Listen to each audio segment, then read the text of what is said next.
Il est également possible de transformer des nombres décimaux périodiques dont la période est plus longue que 1. Ici par exemple j'ai le 3 et le 5 qui se répètent, donc si je mets ceci, si je note sans la petite barre, eh bien j'ai le 3 et le 5 qui se répètent sans arrêt. Je mets 3 petits points, donc la période ici est de longueur 2. On peut appliquer exactement la même stratégie qu'avant, et je vais vous montrer comment. Ici aussi, on doit soustraire deux nombres qui sont multiples de x, donc je pose x égale ce nombre. Alors deux multiples de ce nombre qui tous les deux ont la période qui vient directement après la virgule. On va donc soustraire deux nombres qui ont le 35 périodique tout de suite après la virgule et qui sont multiples de x, deux nombres différents. Le premier évidemment vient lorsque je décale la virgule de un cran. Je la décale ici, je la mets là. Donc j'obtiendrai 15,35 périodique. Le deuxième nombre vient lorsque je décale la virgule de plusieurs crans, c'est-à-dire 1, 2, 3 crans. D'accord? Et à ce moment-là, c'est cette période-là qui va apparaître après la virgule. Donc ici, j'aurai le nombre 1535,35 périodique. Ce nombre est égal évidemment à 10 fois x parce que j'ai décalé la virgule d'une position vers la droite. J'ai donc multiplié par 10. Ça c'est 10x. Et le nombre que l'on a là, on a décalé la virgule de 1, 2, 3 crans. J'ai donc multiplié par 1000.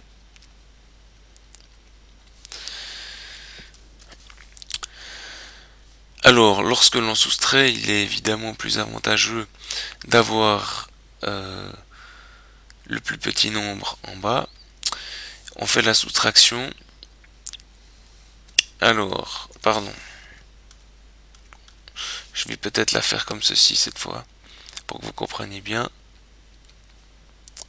1535,35 périodique, moins 15,35 périodique, égale combien? Alors, eh bien c'est la même chose que 1535 moins 15, ça fait 1520. Mais, on a dit avant que ceci, c'est 1000x, et ceci, c'est 10x. On a donc fait 1000x moins 10x égale 1520. 1000x moins 10x, ça fait 990x égale 1520.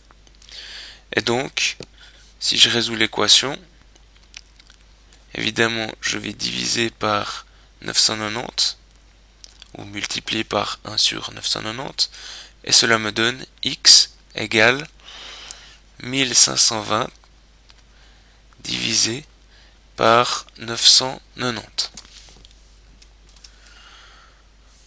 On peut donc écrire en conclusion que x, qui est 1,5 avec 35 périodiques, égale 1520 divisé par 990. 1520, c'est 152 fois 10. Et puis 990, c'est 99 fois 10. Il n'y a même pas besoin de faire une décomposition en facteur premier. On peut simplement dire que c'est 152 99e. Il est maintenant bien clair que cette fraction est irréductible, puisque 99 c'est en fait 11 fois 9. 9 c'est 3 fois 3. Et puis 152 n'est même pas divisible par 3, puisque 1 plus 5 ça fait 6, plus 2 ça fait 8, c'est pas divisible par 3. Donc 152 n'est pas divisible par 3, ni par 11. Donc les deux 152 et 99 sont premiers entre eux, et cette fraction est irréductible. On peut essayer de faire le calcul dans une calculatrice. Donc 152 divisé par 99, ça fait 1,5, puis après 3,5, 3,5, 3,5 qui se répètent, etc. Donc on a bien fait juste. Voilà, il me reste plus qu'à dessiner un petit smiley, puisque maintenant nous avons en principe pu comprendre un peu mieux la transformation des fractions des nombres décimaux en fractions. Et je vous laisse maintenant faire quelques exercices pour mettre la main à la pâte et vous entraîner.